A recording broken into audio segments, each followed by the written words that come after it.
So, hello mga ka-far parents, ka-far mommy, sa Koli ma'am natin. Isa ito na po yung part 2 natin, which is ito na po yung papel ni Niro na from LBC, PCCI. So, napadala na po nila sa amin. Before 3 weeks, napadala na po nila sa amin. So, ito po kasi ay walk-in, hindi po siya online. Yung membership card ko po is naka-online yon, online process yun. Ito naman po is walk-in. So, nag-walk-in po ako sa Marikina branch. So, pwede nyo po i-search yan sa Maps or sa Google kung saan po yung branch na dito sa Marikina. Kung malapit-lapit lang din po kayo dito sa Maynila. So, meron po yung main branch po nila sa Quezon City. So, pakita natin yung laman. Ayan, naka-envelope. Ay, muntik pa. Bali ako ng naano. So, ayan, naka-envelope siya. So, si CI, kita nyo naman. Ayan, nakatiilong ko. So, una nating ipapakita dito is yung kanyang microchip here. Ang kanyang microchip. So, itong dalawa na to is microchip certificate. Itong red at saka yellow. So, I'm not sure, pero malalaman ko lang to kapag pinaano ko na kay Niro. Kapag pina-incheck ko na to kay Niro, pinalagay na kay Niro, so malalaman ko kung bakit dalawa to. Pero alam ko ata is para to sa akin yung isa, tapos para sa isa yung sabi. So, kailangan sa licensed veterinary po tayo magpalagay ng inyong microchip sa inyong mga fur babies. So, yung second natin is yung papel ni Niro. Ito na. So, takpan lang natin yung pangalan ko.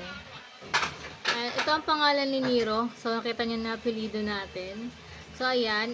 So, pag nag-ano kayo, is kailangan pangalan ng pets ninyo and then apelido. Kahit anong pangalan, basta sa dalawang name ang ilalagay ninyo. So, yung nakalagay kasi dito, so kita nyo naman pala, wala pang mga red marks dyan kasi nga po is, nakakasta na si Niro, nakapag-stud na siya, pero hindi pa nung nagkapapel siya kasi nga po bago pa lang to. Bagong gawa. So, hindi ko na pag-transfer ownership, kaya po meron kaming PCI na sa unlisting. So, unregistered dog. So, nagpapatunay ito na pure yung aking fur babies. So, i-explain ko sa inyo mamaya kung ano yung mga requirements, ano yung mga babayaran ninyo para sa inyong papel na mismo, no? So, ang nakalagay kasi dito, name of dog, breed niya, color, kung transfer man yan, breeder, owner, address, kung saan ito papadala, sex niya, date of birth, microchip number niya, ang mini Marvelous. Tapos, kung may anak na siya, microchip na. So, may anak naman na si Niro, kaya lang, is hindi mga registered yun. So, ang next ko kasi napapapilan naman, si Malia ko at saka si Marvelous. So, si Niro muna inuna ko para mas maganda, diba?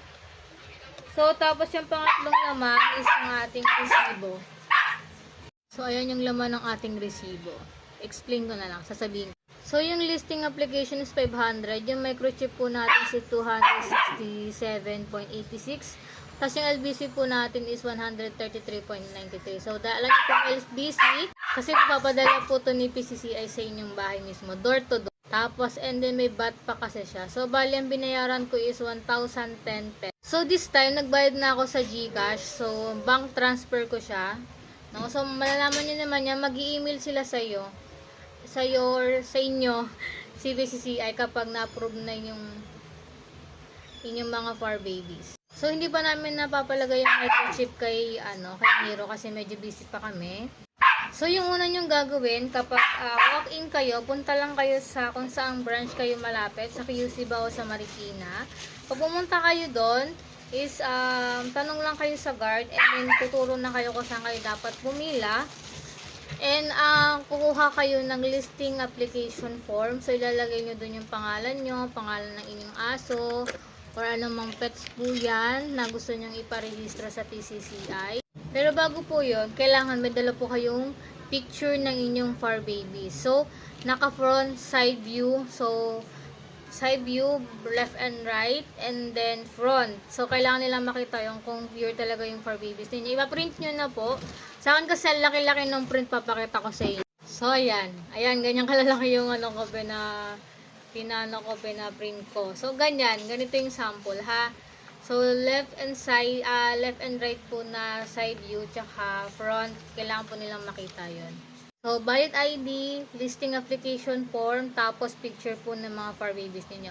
Kung nakapag-fill up na kayo, naipasa nyo na sa PCCI, bali, aantayin nyo yung email nila. So, 2 to 3 weeks pa din yon sa listing application kapag walk-in. Pero kapag sa online, is umabot siya ng 1 month to 2 months. Pero depende pa rin po yun kung gaano kabilis, ha?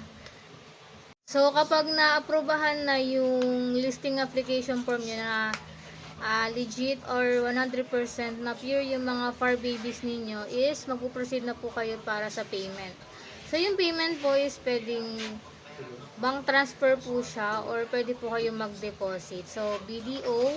So, akin po is GCash ang pag-transfer ko. So, yun lang for today's video. So, na-explain ko naman sa inyo yung isa-isa ng So, bali kapag approve na, hintayin nyo na lang dumating sa bahay nyo, door to door, yung inyong papel. So, yun lang. I hope nakatulong kami. So, please subscribe, like, and share na rin po sa aming YouTube account ng aking mga fur babies. So, babakita ko na rin po si Marvelous. So, 3 na po sila. So, 2 na lang yung kailangan kong papilan. So, ewan ko, mas prepared ko kasi na medyo mas scary kasi ng budget ko yung kapag walang papel, sa ko na lang magpapapel. So, medyo matrabaho siya, pero mas okay siya. So, yun lang. Bye!